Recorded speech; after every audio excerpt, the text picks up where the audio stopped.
spurningana og þú að sýna bara allt sem í þessum fjölskyldupakkum hérna. Það stjörnuljós. Í þessum eru líka svona tvær litlar sprengjur eða kökur. Kökur, tertur. Tertur. Lítil stjörnuljós hérna. Ílur. Magic Whip. Og það gos, lítið gos. Það bíllinn hérna. Þessi allt skemmt. Já. Það það eftir þessu sko. Þaukir og hann skýst þetta hvernig. Það eru örgslurur, sjálfsögðu. Það er alltaf að vera með þau.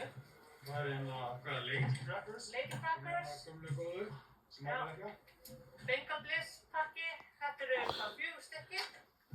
Nú, svona lítil gos, svona skemmtileg smak. Já, þessi. Já. Svona prinsessugósi. Já. Og svo tvö Bliss í viðbót. Það eru froskanir að sjálfsögðu, sem allir ekki á. Nóg af þeim. Já. Alls konar svona smádót. Er þetta ekki það? Jú. Þannig þetta er ekki bara smádót, þannig eru við líka með hérna að raka þessu svona.